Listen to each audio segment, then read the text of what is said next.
కేసీఆర్ 72వ జన్మదినానికి సంబంధించి పెద్ద ఎత్తున సెలబ్రేషన్ చేస్తూ ఉన్నారు బీఆర్ఎస్ పార్టీ ఆఫీస్లో. తలసాని శ్రీనివాస్ యాదవ్, తలసాని సాయి కిరణ్ ఆధ్వర్యంలో ఏర్పాట్లు చూస్తూ ఉన్నాం. బీఆర్ఎస్ పార్టీ ఆఫీస్ దగ్గర షామియానాలు, రేపు వచ్చినటువంటి వారికి మొత్తం చరిత్ర తెలిసేలా కేసీఆర్ తెలంగాణ ఉద్యమ సమయానికి సంబంధించినటువంటి అన్ని విషయాలను వివరించేలాగా, వాటితో పాటు ఇక్కడ వచ్చినటువంటి వారందరికీ కూడా భోజనాలు, వాళ్ళందరికీ చరిత్ర, కేసీఆర్ కష్టపడ్డటువంటి తీరు, వీటన్నిటి వివరించేటువంటి ప్రయత్నం చేయబోతున్నాం. తలసాని సాయి కిరణ్ యాదవ్ ఉన్నారు, మనతో పాటు మాట్లాడదాం.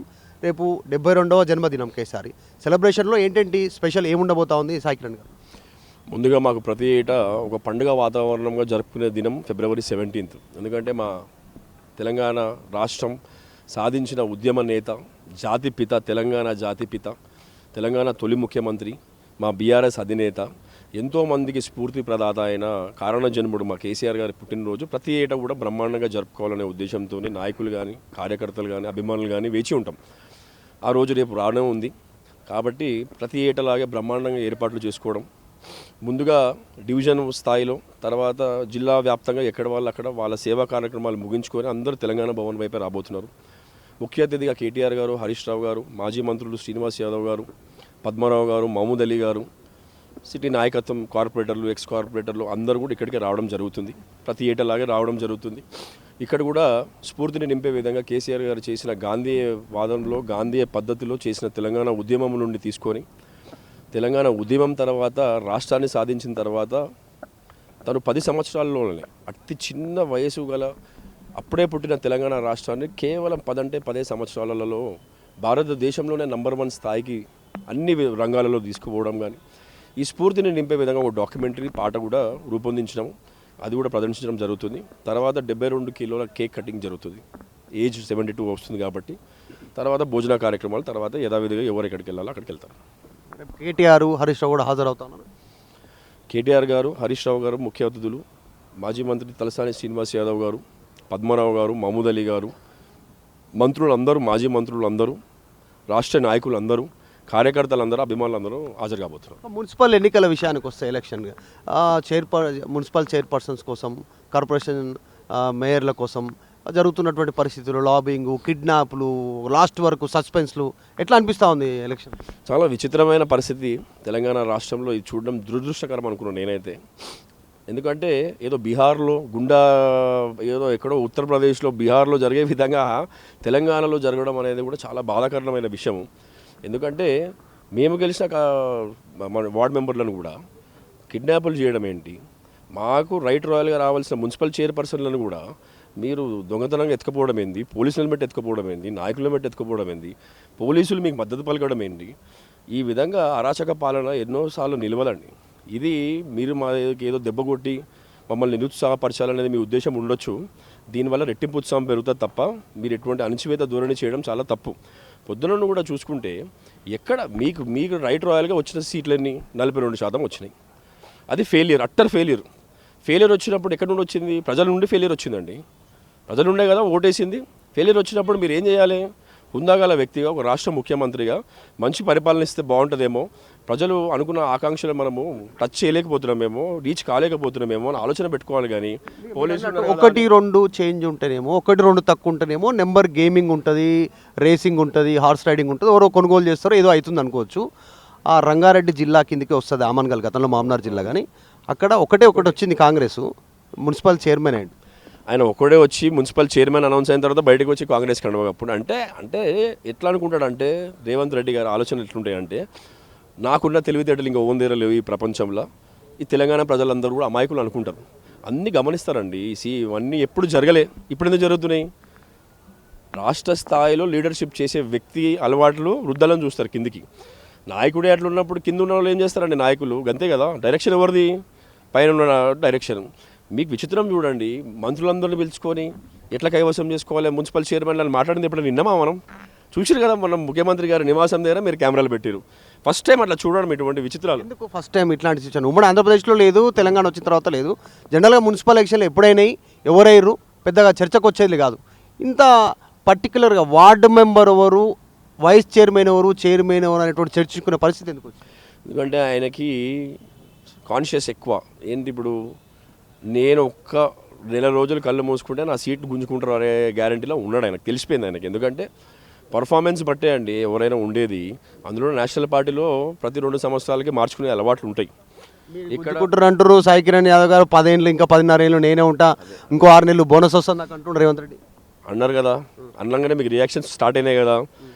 ఎప్పటికప్పుడు ఎలక్షన్స్కి ఉన్న ఇంపార్టెన్స్ వేరు ఉంటుందండి. ఎలక్షన్ ఉన్నది కాబట్టి ఆ డైలాగ్ అయినా కొట్టినందుకు ఒకటేం మాట్లాడలే. మీరు ఇప్పుడు అయిపోతాయి కదా ఈరోజు, మీరు చూస్తారు కాంగ్రెస్ రియాక్షన్ ఎట్లా మొదలైతే మాట్లాడు. కోమటిరెడ్డి రాజగోపాల్ రెడ్డి ఒక్కడే మాట్లాడి ఇప్పుడు మాట్లాడతారన్న ఒక్కళ్ళతోనే మొదలవుతుంది. మేము ప్రజల వైపు పోరాడుతున్న ప్రతి సందర్భంలో మమ్మల్ని కూడా అణచివేదాలని చెప్పి ఒక సిట్ అని, ఫోన్ ట్యాపింగ్ అని టీవీ సీరియల్ నడిపించిండు. పంచాయతీ ఎలక్షన్స్ ముందు మొత్తం, మున్సిపల్ ఎలక్షన్స్ ముందు మొత్తం, దాని ముందు పంచాయతీ ఎలక్షన్స్ ముందు ఫార్ములా ఈ రేస్ అని నడిపించిండు, కాళేశ్వరం అని నడిపించిండు.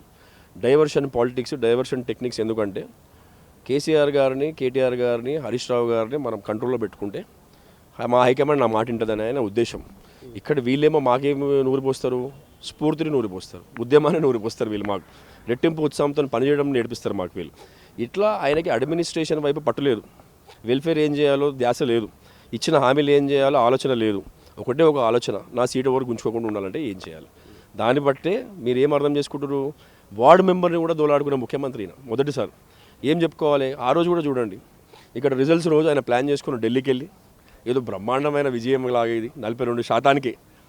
మరి 85% వచ్చిన పరిస్థితి చూసిరు కదా. ఇదే తెలంగాణ రాష్ట్రంలో బీఆర్ఎస్ పార్టీ పోటీ చేసినప్పుడు ఎన్ని శాతం వచ్చింది? 89% వచ్చింది. ఇట్లాగా ప్రజలు మన్ననలు పొందాలి తప్ప సీటు పోతుంది అనే ఆలోచనతో ఉంటే లైఫ్ లాంగ్ అట్లనే ఉండిపోతాం. ఫిరాయింపు ఎమ్మెల్యేలకు సంబంధించి గూడెం మైపాల్ రెడ్డి బీఆర్ఎస్ కోట్యాలను గెలిపించాడు. పటాన్చెరులో 5కు 5 మున్సిపాలిటీ ఈరోజు బీఆర్ఎస్ కవసమైనటువంటి పరిస్థితి. ఎట్లా దాని గురించి ఏం చెప్తాం? తనే కాదు, అక్కడ వెళ్ళిన వాళ్ళు డే 1 నుండి పోయినప్పటి నుండే బాధలు. అందులో మైపాల్ రెడ్డి అన్నకి స్పెషల్, అక్కడ లోకల్గా పడలేదు, ఏమో ఇబ్బంది అయింది, అది వేరే విషయం. అది మా అధిష్టానం చూసుకుంటుంది ఏం చేయాలనేది మా అధిష్టానం నిర్ణయం. మిగతా వాళ్ళు అయితే విప్ జారీ చేస్తారు, ఎక్స్ ఆఫీషియల్ మెంబర్గా వాళ్ళు ఎట్లా చేస్తున్నారో ఏంటో అనేది రిజల్ట్స్ వస్తాయి. మిగతా వాళ్ళకి స్పీకర్ దగ్గర పెండింగ్ ఉంది కేసు, 100% డిస్క్వాలిఫై అవుతారు. ప్రూఫ్స్ ఉన్నాయి కాబట్టి డిస్క్వాలిఫై అవుతారు.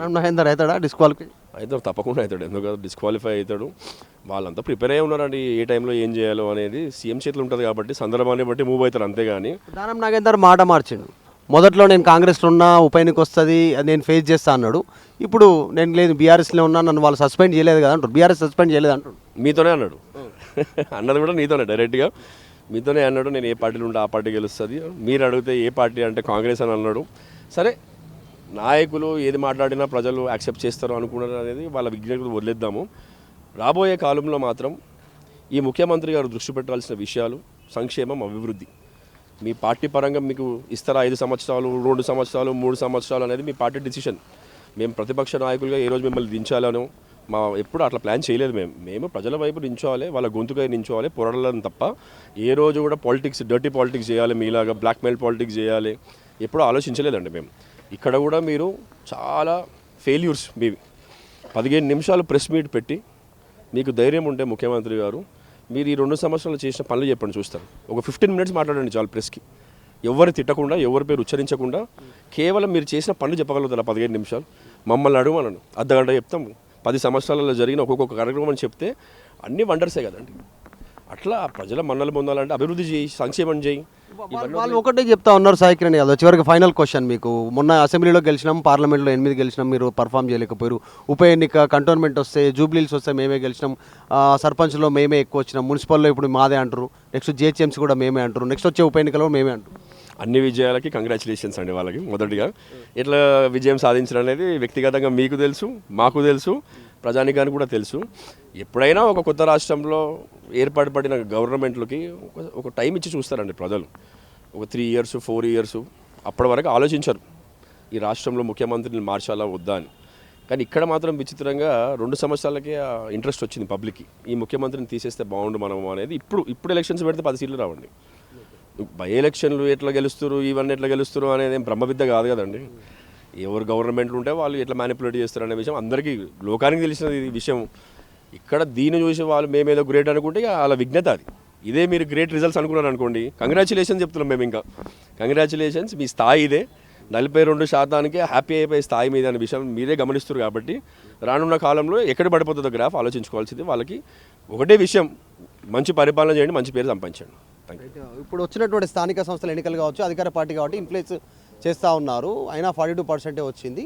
రేపు ఫ్యూచర్లో జనాలు ఆల్రెడీ డిసైడ్ అయ్యారు. జనరల్ ఎలక్షన్స్ వస్తే మాత్రం 10 సీట్లకు మించి కాంగ్రెస్ గెలిచేటువంటి పరిస్థితి లేదు అనేటువంటి తలసాని సాయికిరణ్ యాదవ్ చెప్తాను. రేపు కేసీఆర్ బర్త్డే సందర్భంగా పెద్ద ఎత్తున సెలబ్రేషన్స్ వచ్చినటువంటి వారికి తెలంగాణ ఉద్యమం నుంచి కేసీఆర్ తీసుకున్నటువంటి నిర్ణయాలు దానికి సంబంధించినటువంటి వివరించనున్నట్టుగా చెప్తా ఉన్నారు. వీడియో జర్నలిస్ట్ జాఫర్తో మధు మల్కేడ్కర్, హైదరాబాద్.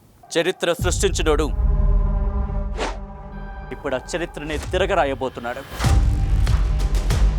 అబద్ధాల గోడల్ని బద్దలు కొట్టి నిజాలను రాగా మీ ముందుంచబోతున్నాడు. నిజమైన వార్తల కోసం వెంటనే డౌన్లోడ్ చేసుకోండి రా యాప్ని.